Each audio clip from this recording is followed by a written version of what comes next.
दोस्तों, जिंदगी में कई बार ऐसे मौके आते हैं जब हमें सही और गलत के बीच चुनाव करना पड़ता है। ऐसे मौके पर लिया गया एक छोटा सा फैसला हमारी पूरी शख्सियत को परिभाषित कर देता है। आज मैं आपको एक ऐसी ही कहानी सुनाने जा रहा हूं, दोस्ती और ईमानदारी की कहानी। कहानी शुरू होती है दो दोस्तों से। राहुल और अमित दोनों बचपन के साथी थे। मोहल्ले की गलियों में साथ खेलना, स्कूल जाते समय एक दूसरे का इंतजार करना, छुट्टियों में पतंग उड़ाना, सब कुछ उन्होंने साथ किया था।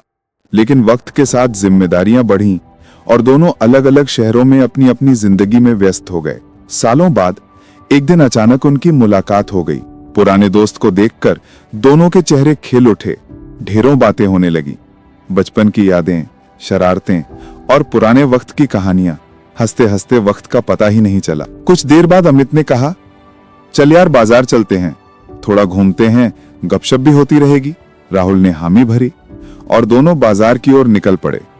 रास्ते भर बातें चलती रहीं, कभी स्कूल के दिनों की यादें तो कभी मोहल्ले के पुराने किस्से।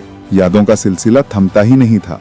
बाजार पहुंचकर राहुल ने सोचा कि घर के लिए कुछ सामान ले लिया जाए। वो एक दुकान में गया, कुछ चीजें खरीदी और दुकानदार को पैसे दिए। दुकानदार ने जल्दबाजी में हिसाब लगाया और बिना ध्यान दिए राहुल को उसके पैसे लौटा दिए।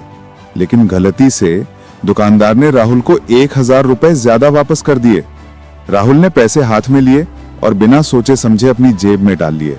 उसके चेहरे पर हल्की सी मुस्कान थी। मन ही मन उसने सोचा, वाह, ये तो बोनस मिल गया, किसे पता चलेगा। दुकानदार की गलती है, मैं क्यों परेशान हूं। अमित ये सब चुपचाप देख रहा था।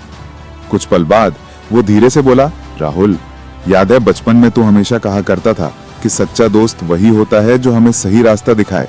तो आज अगर मैं चुप रहूं तो क्या मैं तेरा सच्चा दोस्त कहलाऊंगा। राहुल ने हंसते हुए बात टालनी चाहिए। वो बोला, अरे यार, ये तो छोटी सी गलती है, दुकानदार को क्या फर्क पड़ेगा। और फिर इतने बड़े बाजार में रोज कितने सौदे होते होंगे, उसे याद भी नहीं रहेगा। लेकिन अमित के चेहरे पर गंभीरता थी।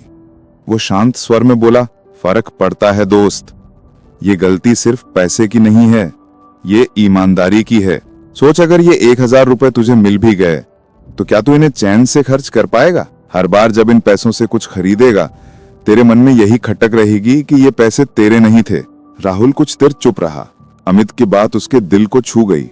उसे अपने भीतर से भी एक आवाज सुनाई देने लगी, क्या मैं वाकई ऐसा इंसान बनना चाहता हूं जो दूसरों की गलती से फायदा उठाए। क्या मेरी पहचान यही रह जाएगी कि मैंने 1000 रुपए के लिए अपनी ईमानदारी बेच दी। ये सोचते ही उसके माथे पर पसीना छलक आया। कुछ देर पहले जो पैसे उसे बोनस लग रहे थे, अब वही बोझ जैसे लगने लगे। आखिरकार राहुल ने गहरी सांस ली। वो दुकान पर वापस गया और दुकानदार को पैसे लौटाते हुए बोला, भाई साहब, शायद आपने हिसाब में गलती की है, आपने मुझे 1000 रुपए ज्यादा दे दिए थे। दुकानदार हैरानी से राहुल को देखने लगा, फिर मुस्कुराते हुए बोला, भाई साहब, आजकल आप जैसे ईमानदार ग्राहक कहाँ मिलते हैं। अधिकतर लोग ऐसे मौकों पर चुपचाप पैसे रख लेते हैं। आपने मेरी गलती सुधार दी, इसके लिए मैं आपका दिल से शुक्रगुजार हूं। राहुल ने राहत की सांस ली। उसका दिल अब हल्का हो चुका था। उसने अमित की तरफ देखा और मुस्कुराते हुए कहा, दोस्त, आज मुझे सच में समझ आया कि सच्चा दोस्त वही होता है जो हमें गिरने से बचा ले। तूने सिर्फ मेरी ईमानदारी ही नहीं बचाई, बल्कि मुझे खुद से जीतने का हौसला भी दिया। आज अगर तू चुप रहता तो शायद मैं ये गलती कर बैठता। अमित ने उसके कंधे पर हाथ रखकर कहा, यार, दोस्ती सिर्फ साथ निभाने का नाम नहीं है। सच्चा दोस्त वही है जो हमें सही राह दिखाए, चाहे सच सुनना हमें उस वक्त कड़वा ही क्यों ना लगे।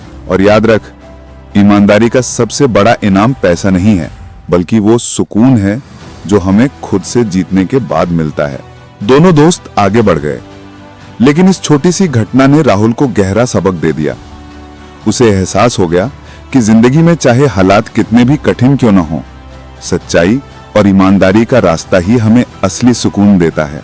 मित्रों, इस कहानी से हमें यही सीख मिलती है, दोस्ती का असली अर्थ सिर्फ मजाक करना या साथ वक्त बिताना नहीं है। दोस्ती का मतलब है जब हम गलत रास्ते पर जाएं तो हमारा दोस्त हमें थाम ले और सही राह दिखाए। और ईमानदारी वो गुण है जो हमें अंदर से मजबूत बनाता है। पैसे से मिली खुशी कुछ वक्त के लिए होती है, लेकिन ईमानदारी से मिला सुकून जिंदगी भर हमारे साथ रहता है। अगर आपको ये कहानी अच्छी लगी तो वीडियो को लाइक जरूर करें, अपने दोस्तों के साथ शेयर करें और हाँ, ऐसी ही प्रेरक कहानियों के लिए चैनल को सब्सक्राइब करना ना भूलें।